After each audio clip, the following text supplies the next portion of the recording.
വിളംബരത്തിന്റെ നാടായ കുണ്ടറയുടെ മണ്ണിൽ ഇനി BLM-ഉം Bharath Lajna multi state housing cooperative സൊസൈറ്റിയുടെ 130ാമത് ബ്രാഞ്ച് കൊല്ലം ജില്ലയിലെ കുണ്ടറയിൽ BLM ഫൗണ്ടർ ആർ പ്രേംകുമാർ ഉദ്ഘാടനം ചെയ്തു.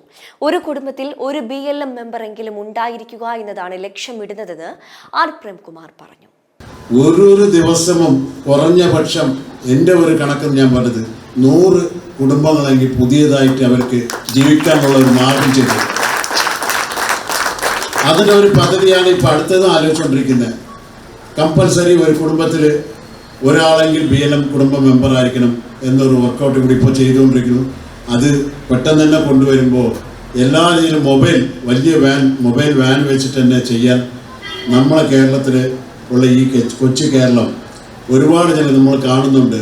നാട് വിട്ട് നാട് പോയി ജീവിക്കാൻ വേണ്ടി മരുഭൂമിയിലും അവിടെയും വെള്ളമില്ലാത്ത സ്ഥലത്തും രാജ്യത്തും എങ്ങനെയൊക്കെയോ ഓടി അവർ കൊണ്ടുവന്ന് ഇവിടെ വരുമ്പോൾ ഒന്നുമില്ല. ഒരു പ്രവാസിയുടെ ഒരു കഥ കേട്ടപ്പോൾ എനിക്ക് വിഷമായിപ്പോയി.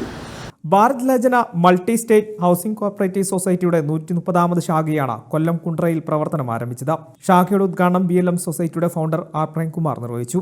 10 ലക്ഷത്തിലധികം അംഗങ്ങളും കേരളം, തമിഴ്നാട്, പോണ്ടിച്ചേരി എന്നീ 3 സംസ്ഥാനങ്ങളിലായി നിരവധി പദ്ധതികളുമായി മുന്നേറുന്ന BLM ആർ പ്രേംകുമാറിന്റെ നേതൃത്വത്തിൽ കഴിഞ്ഞ 21 വർഷക്കാലയളവിൽ മികച്ച നിലയിലാണ് പ്രവർത്തിച്ചു വരുന്നത്. നിക്ഷേപകർക്ക് ഉയർന്ന ലാഭവിഹിതം നൽകുന്ന കേന്ദ്ര സർക്കാർ സഹകരണ സ്ഥാപനമെന്നതും BLMന്റെ മറ്റ് സഹകരണ പ്രസ്ഥാനങ്ങളിൽ നിന്ന് വേറിട്ടതാകുന്നു. തിരുവിതാംകൂർ മേഖലയിൽ ഏറ്റവും കൂടുതൽ പ്രവർത്തകർ സൈനിക ഉദ്യോഗസ്ഥരാണെന്നും അതിൽ താനും പ്രസ്ഥാനവും ഏറെ സന്തോഷിക്കുന്നുവെന്നും പ്രേംകുമാർ ഉദ്ഘാടന പ്രസംഗത്തിൽ പറഞ്ഞു. എനിക്ക് ഏറ്റവും ഈ തെക്കൻ തിരുവിതാംകൂർ ഈ സൈഡിലേക്കുള്ള എല്ലാത്തിനും ഏറ്റവും ഇഷ്ടപ്പെട്ട ഒരു കാര്യം, നമുക്കൊക്കെ അറിയാം, പൊതുവേ മിലിറ്ററിയിൽ നിന്ന് റിട്ടയർഡ് ആയാൽ ഒന്ന് ഏതെങ്കിലും ബാങ്കിൽ സെക്യൂരിറ്റി പണിക്ക് പോകും, അല്ലെങ്കിൽ എന്തെങ്കിലും കുറച്ചുകൂടി വിദ്യാഭ്യാസം കാര്യങ്ങളുണ്ടെങ്കിൽ ബാങ്കിൽ ജോലിക്ക് പോകും, അല്ലെങ്കിൽ വേറെ എന്തെങ്കിലും ഒരു കാര്യങ്ങളായിട്ട് അവർ അങ്ങനെ നീക്കങ്ങൾ ചെയ്യുന്ന ചെറിയ പണികളായിട്ട് പോകും.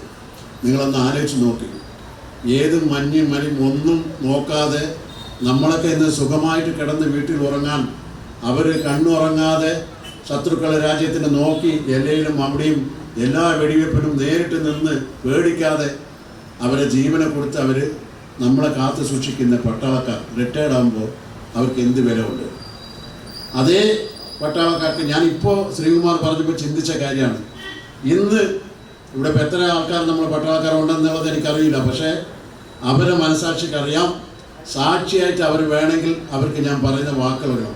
ഈ BLM എന്ന മഹാപ്രസ്ഥാനത്തിൽ വന്ന് ജോയിൻ ചെയ്ത ശേഷം ഏറ്റവും കൂടുതൽ സന്തോഷമായിട്ടും എല്ലാ രീതിയിലും സമൂഹത്തിൽ ഏറ്റവും വലിയ മുൻപന്തിയിൽ നിൽക്കുന്ന ജവാന്മാരായിട്ട് ഇപ്പോൾ അവർ ജീവിച്ചുകൊണ്ടിരിക്കുന്നത്.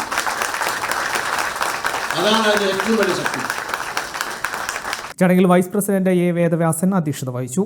N. കരുണാമൂർത്തി മുഖ്യാതിഥിയായിരുന്നു. BLM director VK Sibi, executive director K. Sreekumaran, PRO Mili Rani, deputy PRO Mohanan, DGM Jyothi Prakash, AGമാരായ അഭിലാഷ്, പ്രസാദ്, വിനോദ്, സോണൽ ഹെഡ് രാജീവ്, സനൽ തുടങ്ങിയവർ സംസാരിച്ചു. സജിത സ്വാഗതവും ദിലീപ് നന്ദിയും പറഞ്ഞു. News desk M5 news.